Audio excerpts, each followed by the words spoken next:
Okay, so I want your guys' opinion on this. Does excessive really mean perfect to you guys?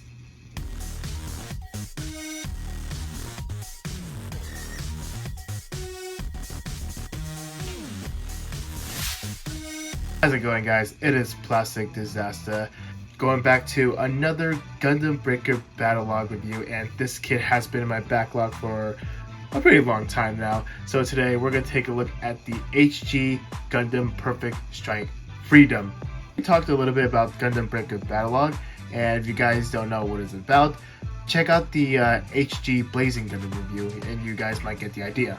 Taking a look at the box art, we see the Gundam firing its big gun, and in case you guys didn't know, the Perfect Strike Freedom is basically a combination of the Strike Freedom Gundam and the Perfect Strike Gundam. Yeah, let that sink in for a bit. Take a look at the setup box. We see the front and rear shot of the model kit, and right over here it just shows off the weapons it comes with and the action poses. Look at this setup box, just shows off how you can customize your Gundam kit with the Blazing Gundam, and I'm not going to do that in this review. Oh, by the way, by the time this video is released, there is a mobile game app called Gundam Breaker Battlelogue, coincidence, and that game is no longer in the App Store. And right over here is basically the synopsis of the anime. After cracking open the box, we got 5 bags of runners and a manual. Looking at the cover of the manual, here's a familiar box art. Moving on down, here's what the Gundam looks like in the anime, or Gunpla. And right over here is the information of the pilot, or builder in this case. Checking out the parts list, it looks like we're going to have a bunch of leftover parts. Looking at the back of the manual just shows the information of the weapons and the equipment it comes with. And moving on down is a color guide if you're planning on painting it. Here's A1 and A2 are going to be the white parts. There's B1 and B2 are going to be the black parts. Runner C is going to be a multicolored runner. We got some light gray parts, clear blue, bit of yellow, and some red. Runners D1 and D2 are going to be the red parts. Runners E1 and E2 are going to be the gray parts. Runner F is going to be another multicolored runner. We got some light blue, some military green, some regular blue, and looks like it's off-white. Runner H1 is going to be the effect parts. And finally, you got a bendable wire, sticker sheet, and a small polycap runner. But that's going to be it for the unboxing. And I have high hopes for this kit, and knowing that this is based off of the HGCE Strike Freedom Gundam, which means some things have carried over to this kit.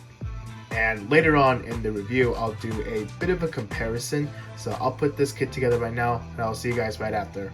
Here is the Perfect Strike Freedom all put together, and just to let you know, this kit is pretty back heavy, which is why I have to use the bottom part of this backpack to keep it steady. Other than that, it was really fun to put this kit together, and I can see that some characteristics of the Strike Gundam going onto the Freedom's body, even though that's pretty much the point of this Gundam, and I'll explain more on this backpack later on the review. Moving on with sticker placement, for the eyes you have 2 options. Either you use the one with the eyes, or you can use the silver sticker that goes behind the clear piece, which makes the clear piece like brighter, even though it's not doing the best job at the moment, but I promise you it does work. And these 2 stickers goes onto the forehead.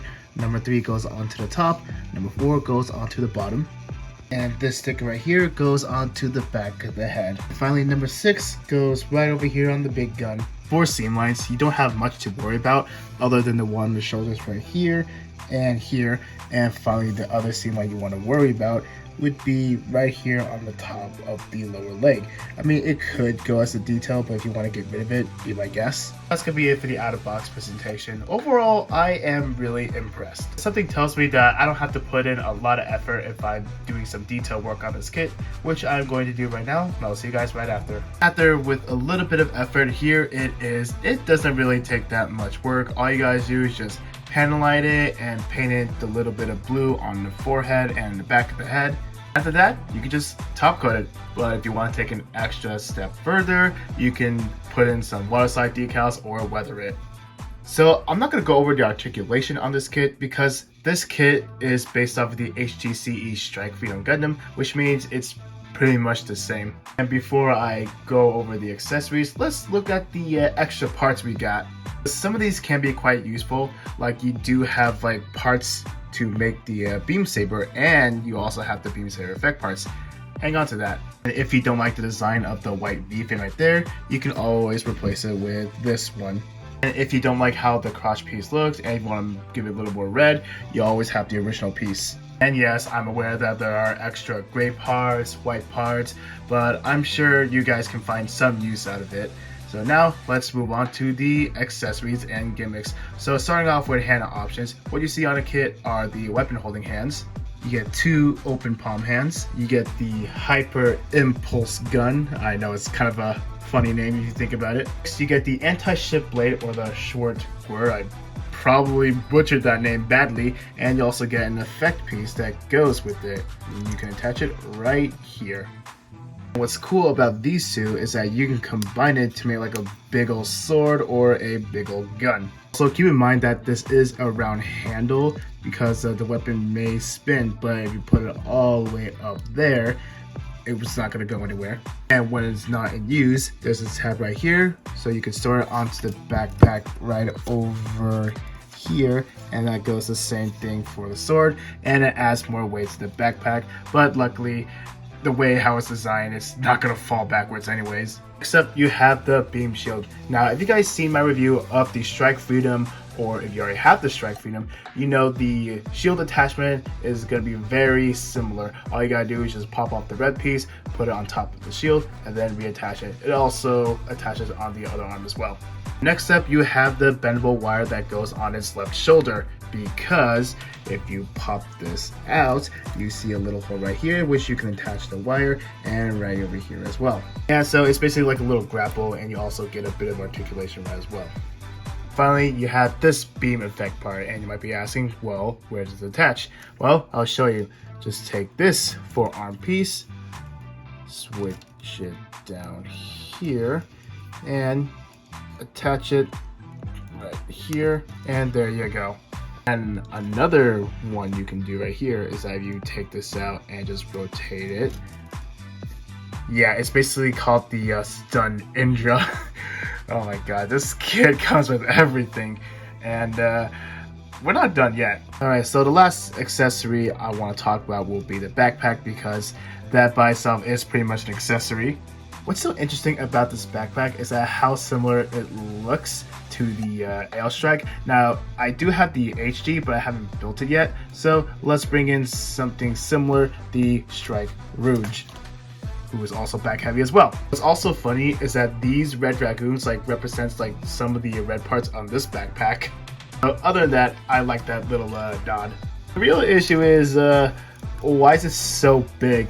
Like, look at the length of these like wings. Like, if I bring in like the standard size RX-78-2, that is long. Like, how are you gonna display it? Anyways, let's continue on. So the articulation for the backpack, this can move up and down. It can also rotate, and down there is on a ball joint. And as for the cans right here, it is on a ball joint, so it can rotate, and this can move back, and this can move up and down. Since this backpack is heavy, luckily Bandai gives us this action-based adapter, so you can attach it on the bottom of the backpack. But the thing is, you're going to need this kind of adapter piece to attach it on an action-based stand. Of course, the dragoons can be removed. If you want to know how you can make it, whooshing around, check out the Strike Freedom review. Moving on to size comparisons, here it is right next to the standard size Standard Gundam. And as you can see, this kit is taller than the RX-78-2 Gundam. Up here it is right next to the Strike Freedom Gundam. Now, of course, they're both the same height, and you can see there are some similarities as well, like the front skirts, the lower part of the legs and thighs, the feet, ankle armor, and the shoulder and the head as well, even though like the only difference is like the white part of the V-fins are different. Next up, here it is right next to the Blazing Gundam. And don't worry, I will build the rest of the cast later on in the future. Finally, here it is right next to Godzilla, Prime, and Batman. So that's gonna be it for size comparisons. Let's move on to my final thoughts. Moving on to my final thoughts. Overall, it's a pretty good kit with the articulation of the revised Strike Freedom and the crazy amount of weapons. you're gonna have a good time with this. Just a heads up, if you are planning to get this kit, I recommend getting yourself an action-based stand because, again, that backpack is pretty heavy and it's pretty wide too, so make sure you keep the shelf space in mind as well. And if you really dig this combination of the Strike Freedom and the Perfect Strike, I recommend picking this up. So that's gonna be it for the review. Thank you guys so much for watching, and if you're new here, want to see more content like this, be sure to subscribe. Any questions, concerns, comment down below. I'll see you guys in the next video. Wow, building similar kits like twice already was really fun. I mean, it's not like there's another one that was like released a couple years ago. I spoke too soon.